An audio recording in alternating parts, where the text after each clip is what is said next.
Hello everyone, আসসালামু আলাইকুম। কেমন আছেন সবাই? রোজি ফ্যামিলি ব্লগ থেকে নতুন আরেকটি ভিডিও নিয়ে চলে এলাম। ভিডিওটি শেষ পর্যন্ত দেখার অনুরোধ রইল। ভিডিওটি দেখার আগে অবশ্যই একটি লাইক দিয়ে ভিডিওটি দেখা শুরু করবেন। তো আজকে কোনো কথা না বলে রান্না করতে চলে আসলাম আর কি। ইয়াসমিন দেখেন মোচা কাটতেছে। মোচাগুলো এত তাজা তাজা, গাছ থেকে কেবল পেড়ে নিয়ে এসেছে। আমার যে রান্নাঘরের পিছনে দেখেছেন কতগুলো কলা গাছ, তারপরে ইয়াসমিনের বাসার সাথে অনেকগুলো কলার বাগান আছে যেগুলো ইয়াসমিনের দায়িত্বে আছে। তো ওখান থেকেও কলার মোচা নিয়ে এসেছে আজকে 3-4টা। তো আমার নানি কেটে দিয়েছে আর ইয়াসমিন কোচাচ্ছে। কলার মোচাগুলো কাটতে কাটতে আমি এর ভিতরে কিন্তু একটা স্পেশাল খাবার রান্না করে নেব আর কি, যেটা আসলে আমাদের যশোর সাতক্ষীরার মানুষ, খুলনার মানুষ খুব ভালোভাবেই চিনে। যে যাই বলেন আর কি, চিংড়ি মাছের ঘিনু বলেন আর চিংড়ি মাছের মগজ বলেন, যে যাই বলেন। তো এটা আমি রান্না করে নিব। আমার আব্বু নিয়ে আসছিল, আমার এটা খুব পছন্দ। এটা আমি ডিপে সংরক্ষণ করে রেখেছিলাম আর কি, কিছু খেয়েছিলাম আর কিছু রেখেছিলাম। তো সেটাই আজকে মনে চাচ্ছিল যে সারাদিন আসলে রোজা রাখার পরে এটা দিয়েই আমি ভাত খেতে পারবো।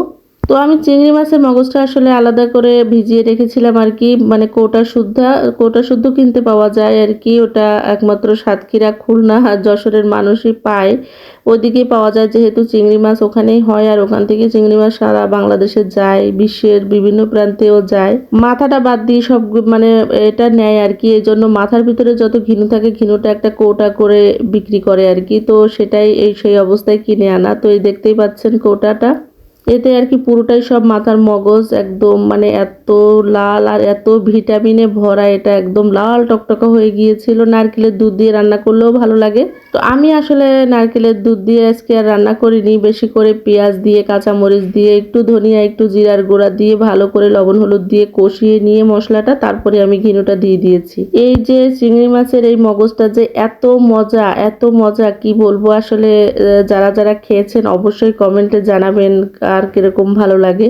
আমার তো ভীষণ ভালো লাগে। আর এটা আমি প্রত্যেক বছরই আমার আব্বু আমার জন্য কিনে আনে আর কি। সিলেটে তো আর পাওয়া যায় না, ওখান থেকে আনে। শীতকালে বেশিরভাগ পাওয়া যায়, বছরের আসলে অন্যান্য সময়ও পাওয়া যায়, কিন্তু সেই সময়টা অতটা ভালো লাগে না। গরমের সময় নষ্ট হয়ে যাওয়ার সম্ভাবনা থাকে, এই জন্য শীতকালেই বেশিরভাগ আমরা কিনে আনি আর কি। আর এটা শীতকালেই খেতে মজা। তো আমি শীতকালে খেয়েছি আর কিছুটা রেখে দিয়েছিলাম, তো সেটা আজকে রান্না করে নিলাম। তো এটা রান্না হয়ে গেলে আমি এখন এই মোচাটা রান্না করে নিব আর কি। মোচা ভাজি করব। মোচা আমি সরাসরি ভাজি করব, এটা রান্না করব না। মোচাটা আমি ওইভাবে একদম কেটে নিয়ে, কুচাই নিয়ে, ধুয়ে পর সঙ্গে সঙ্গে আমি তেলের ভিতরে পেঁয়াজ, মরিচ আর শুকনা চিংড়ি মাছ দিয়ে আজকে এটা ভাজি করব। এটা বিভিন্নভাবে ভালো লাগে, সঙ্গে সঙ্গে তাজা তাজা ভাজি করলে সবচেয়ে বেশি ভালো লাগে। আর মগজটার কালার দেখতে পাচ্ছেন, এটা কিন্তু একদমই হয়ে গিয়েছে। নাড়তে থাকতে হবে, নিচে লেগে গেলে তিতা তিতা লাগবে, যেটা একদম খেতে ভালো লাগবে না। এই জন্য আমি বারবার নেড়ে চেড়ে নিচ্ছিলাম আর কি।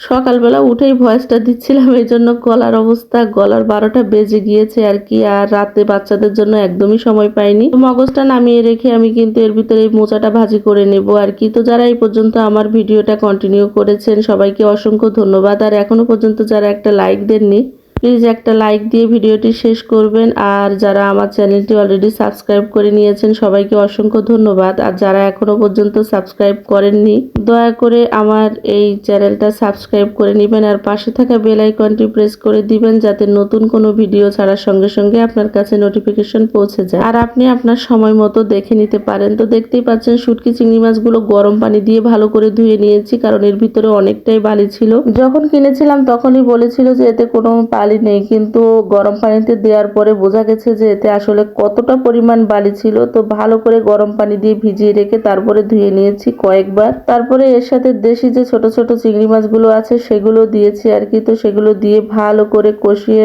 রান্না করে নিচ্ছি। এই কলার মোচা কিন্তু কাঁচা তেঁতুল দিয়ে ভর্তা করে কিন্তু খাওয়া যায়, এত পরিমাণে টেস্ট হয়। এটাও একদিন আপনাদের সাথে শেয়ার করব। এটা আমার নানি খুব সুন্দর বানায়। তো আমার নানি আমার কাছে আছে, তো চিন্তা ভাবনা করছি কলার মোচা যেহেতু পাওয়া যায় আমার একদমই তাজা তাজা, তো ওটা এনে একদিন ভর্তা করে আপনাদের সাথে অবশ্যই শেয়ার করব। তো মোচাগুলো কিন্তু আমি খুব বেশি এমন একদম সিদ্ধ করে ফেলবো না, মানে একদম ঘন্ট হয়ে যাবে না। এটা একদম ভাজা ভাজা থাকবে, একটু কাঁচা কাঁচা থাকলেও কোনো সমস্যা নেই। পুরোপুরি ভাজা হয়ে গেছে আর কি। আর এটা এইভাবে ভাজি করলে কিন্তু একদমই কালো হয়ে যায় না, তাজা তাজা ভাজি করলে। আর সিদ্ধ করলে কিন্তু এটা কালো হয়ে যায়।